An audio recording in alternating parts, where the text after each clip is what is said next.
একদম ধাবা স্টাইলের একটা চিকেন রেসিপি আজ তোমাদের সাথে আমি শেয়ার করব।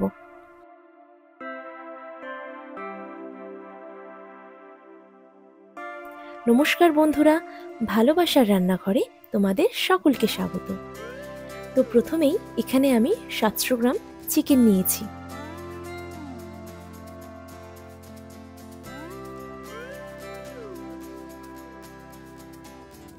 এরপর এটার মধ্যে আমি নুন, একটা ডিম, 4 চামচ কর্নফ্লাওয়ার, 2 চামচ আদা রসুন ও লঙ্কা বাটা আর লেবুর রস দিয়ে ভালো করে মেখে ম্যারিনেশনের জন্য 15 মিনিট রেখে দিচ্ছি।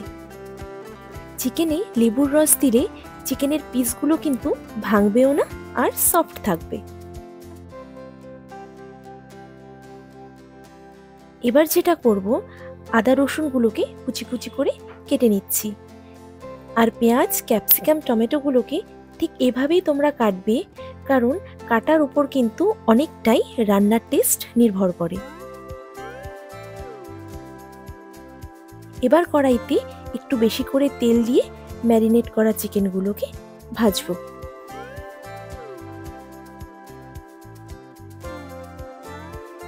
একটু উল্টে পাল্টে ভালো করে ভেজে নিচ্ছি।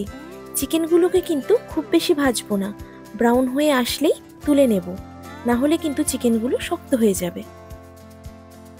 এবার তেলের মধ্যে প্রথমেই যাবে আদা রসুন কুচি ও ক্যাপসিকাম। একটু ভালো করে নেড়ে চেড়ে এর মধ্যে পেঁয়াজ ও টমেটোগুলো দিয়ে দিচ্ছি।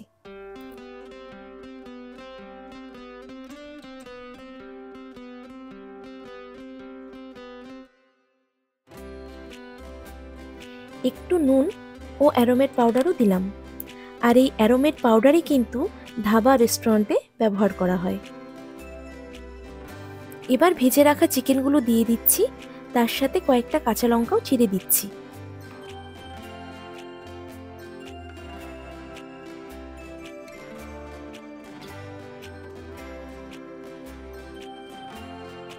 এক চামচ টমেটো কেচাপ, 2 চামচ সয়া সস, 1 চামচ গোলমরিচ গুঁড়ো দিয়ে ভালো করে নেড়ে নিচ্ছি।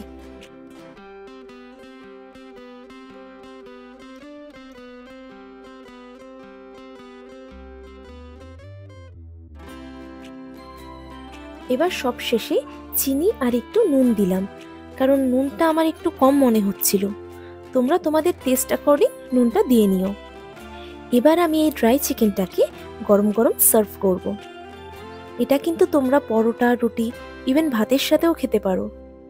এই ধরনের আরও সুন্দর সুন্দর ভিডিও পেতে চ্যানেলটিকে সাবস্ক্রাইব এবং ফলো করো, এবং অবশ্যই রেসিপিটা ট্রাই করে কমেন্ট করে জানিও তোমাদের কেমন লাগলো।